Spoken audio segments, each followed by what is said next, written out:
Thank you, and welcome back to this week's edition of Just Saying. Steve McFeeters and I are here again. If you'll notice, we are at the Sikeston City Council chambers this week. They've been gracious enough to allow us to use their space, and we thought this week's program was special enough it deserved a special place.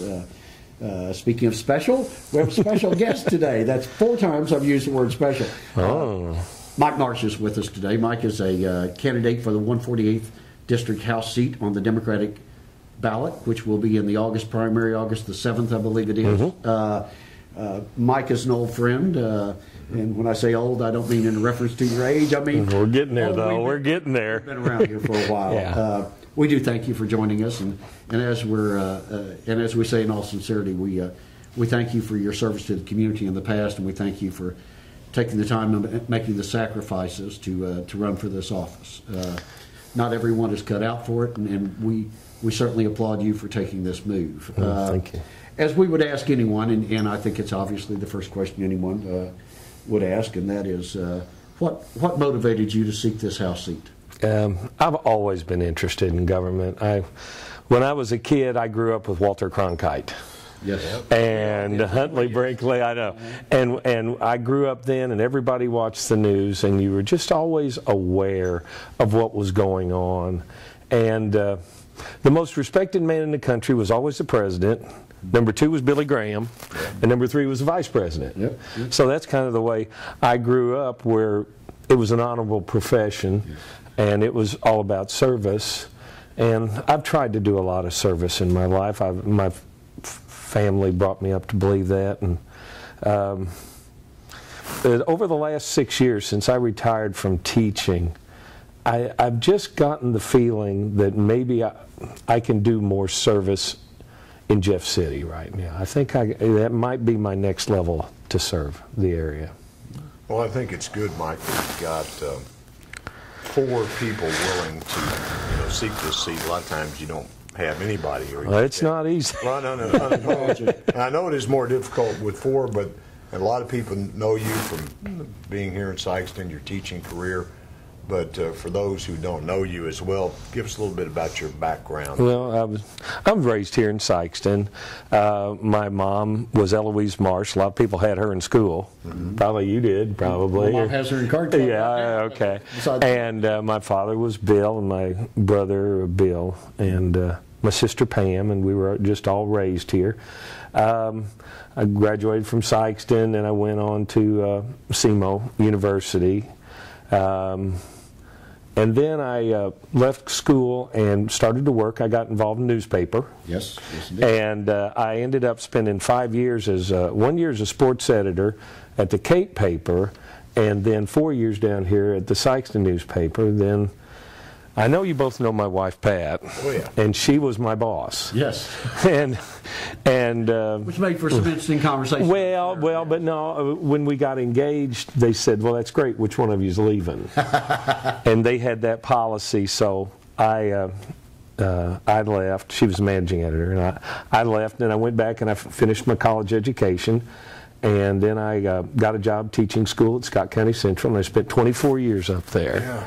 Yeah. And along the way, I coached every sport with my youngest son. With my oldest son, we did Boy Scouting, and I'm just so proud. I was an Eagle Scout, and he became an Eagle Scout, and I was just real proud of that. That's right, you should be. And then along the way, starting in high school, I've spent over 40 years working in Sikeston Little Theater. Everything you can do, I've done it in Little Theater, and I've always enjoyed that.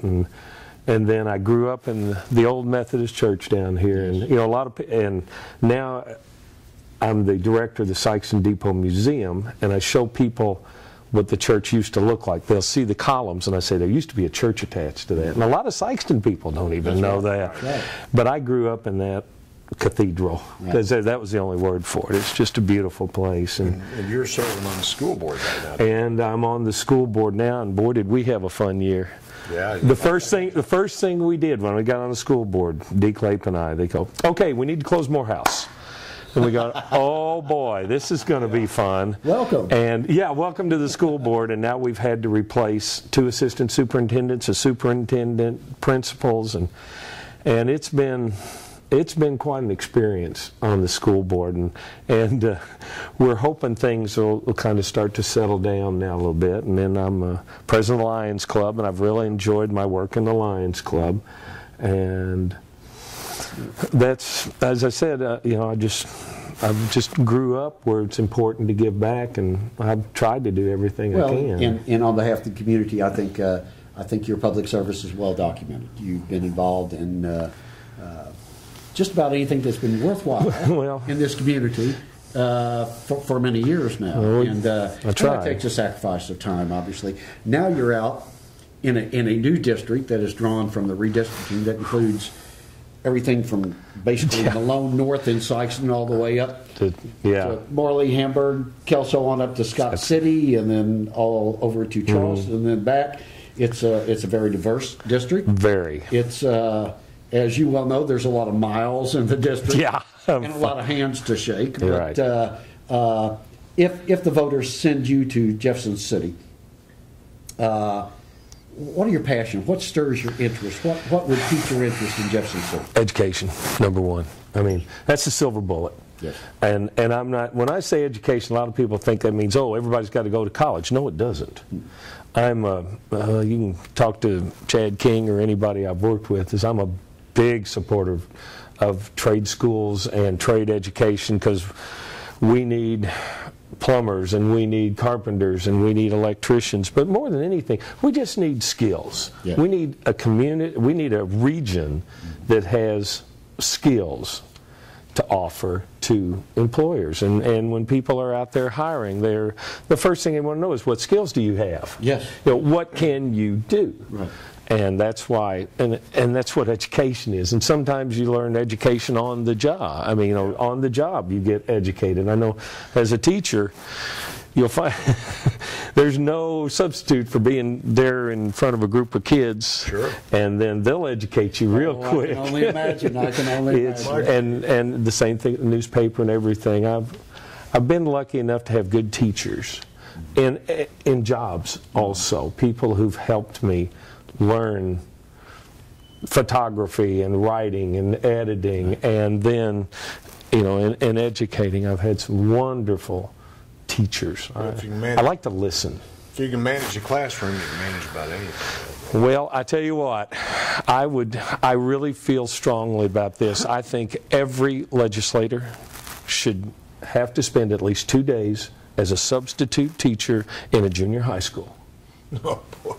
Yeah. And then come back and say, okay, now let's talk about education. Now, would they qualify for battle pay? Well, as well they should quite often. Well, 7th and 8th graders are just they're just unique. Like a class full of Mike Jensens. Well, no. Well, I don't know about that. Pity the thought. What are the people in the district, as you go about shaking hands and asking for votes? Whether it's Sikeston, Charleston, New Hamburg, Scotts, what are they telling you? What's on the mind of the voter right now? Well, it really depends on where you are. Okay. But I think I did a lot of talking to people. I've always loved talk. They always say don't talk about religion or politics. And to me, those are the only two things we're talking about. Right. I mean, but I've talked to a lot of people before I ran. And I didn't know I was going to run. I just like talking about politics. And what I've seen more than anything, it's not an issue so much as an attitude, is people want someone they can trust. And they want somebody that they think, that person is working for me. They're more worried about me than they are about a special interest group. They're more worried about somebody who has a lot of money. They're more worried, they want somebody, what are you going to do for me? I don't care if you're a Democrat. I don't care if you're a Republican. If you vote completely Democrat, you're going to be wrong. Mm-hmm. If you vote only for what Republicans stand for, you're going to be wrong, especially in our district, because our district is very diverse. Our district is schizophrenic. Yeah. And you're going to, if you're going to truly represent this district, you're going to have to be willing to listen to a lot of different opinions and a lot of different viewpoints, and not have an agenda where I want to go in and this is what I want to do, because it's not what everybody in this district's going to want. It doesn't always work that way. No, it doesn't. So the same issues. Go ahead. You've been out and you put a lot of miles on the car. You've worn out some leather on the shoes, and you've shaken a lot of hands. What are some of the aspects of campaigning that you like, and are there any aspects of campaigning that maybe you don't like? Well, meeting new people and seeing the district and really seeing the back roads, that's great. But honestly, there's not a lot about campaigning I do like, because I'm not comfortable talking about myself. Right. You know, I'd rather serve, and that's what I've tried to always do. I'm just not comfortable with that. Plus, I'm a big believer in the golden rule. If I'm watching TV, I don't want somebody knocking on my door and I find out it's a politician. I don't want to answer the phone and it's a robocall.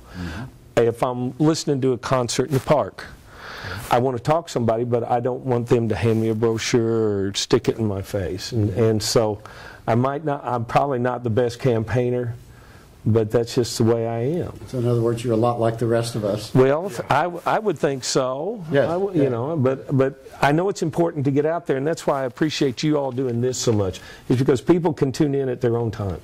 Yeah. If somebody calls me at 9 o'clock at night, somebody better be. Oh, yeah.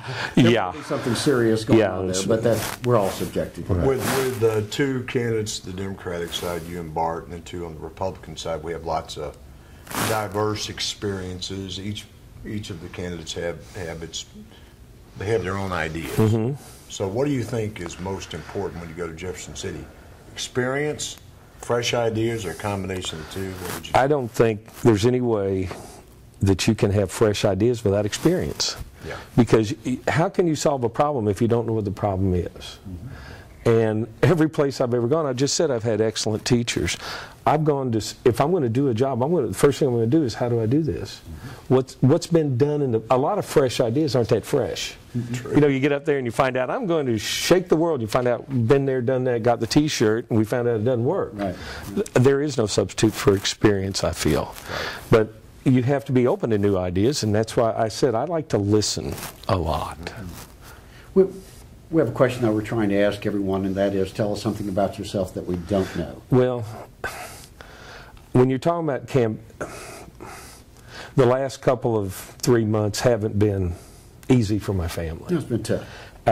We've had a death, we've had some surgeries, we've had some illnesses, plus I've had a lot of work commitments and civic commitments, and I promised myself campaigning comes last, you know, because I believe in living up to my commitments. But I did make a promise that if I'm elected, this is my #1 commitment, and I'm going to give up a lot of the things that I'm doing right now, except for my family and my church. I'm going to give up basically everything that I'm committed to, because I will be totally committed to this district. That's important for us to know. Well, the job kind of demands it too, it seems. Well, it does. It does. Yeah. It really does. On the vision study that you know about, the Vision Commission that Jeff Rosegate chairs, and those 4 issues that keep coming up, no matter where you do a vision study, with jobs, economic development, education, quality of life, housing. That's the other one. Thank you very much. How can you affect those as a state rep? Well, a lot. Governing is all about setting priorities. It really is. In Missouri especially, we have a balanced budget amendment. We're not going to go into debt. We're not like the federal government. We just can't throw money at things. We have to live within, we have to, I'm my father's son. Anybody who knew my dad, boy, that money was just, whoo. Yeah. But I want to know where my money's going, and I want to make sure it's going for the right thing. And I think Missouri really does a good job of that. And I was on the original Vision Committee. You know, I was there from the start, and then we set all this up. And education feeds jobs. I mean, it's just, that's just a fact. The better educated, the jobs. And that takes care of your education, quality of life.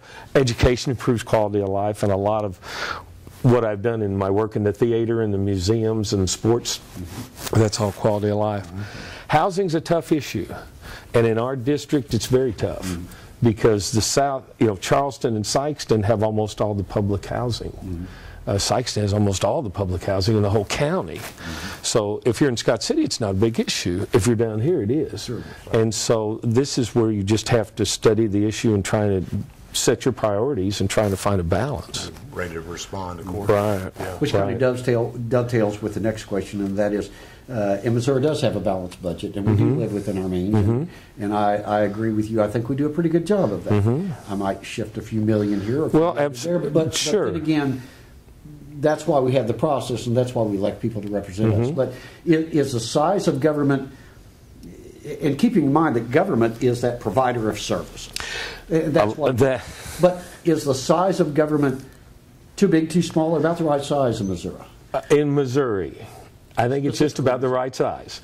I think a lot of people are they get angry at the size of government. But that's federal government. Yes. And they forget that we're dealing with the state of Missouri. And also, as you just said, and that's what a lot of people forget, nobody wants to pay taxes. No. Nobody. Everybody wants to lower them, eliminate them. But what happens to your roads, your schools, your parks, your public safety, and then everything else, Yes. Radio communication, newspapers. I mean, you've got to have...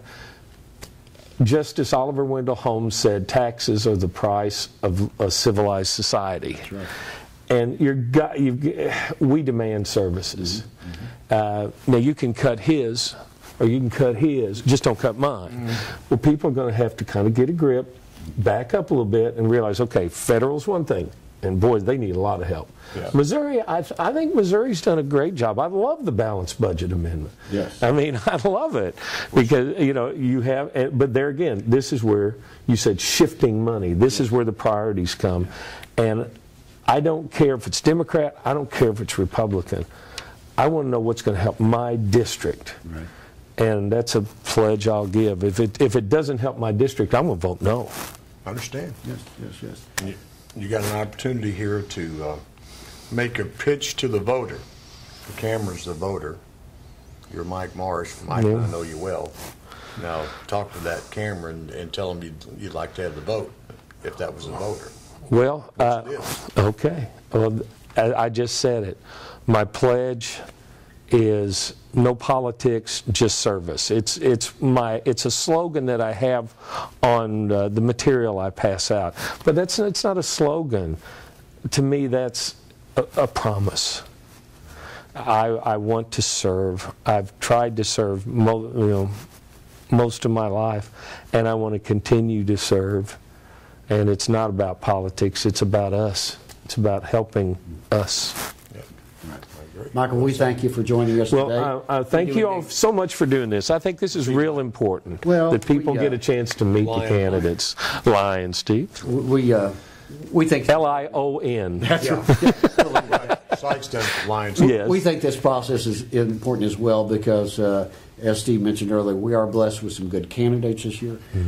We are going to be blessed regardless of the outcome in Jefferson City because we're going to send someone dynamic to Jefferson City. And we hope this is part of the process to explain to voters, give them an opportunity to compare and contrast, and to listen and to hear, and hopefully to make decisions accordingly. And I just hope people watch. Yeah. We can almost assure that they do. Well, we do thank you for joining us, Steve. As always, thank you. Okay. Thank you for joining us again this week on Just Saying, and join us next week for another candidate on Just Saying.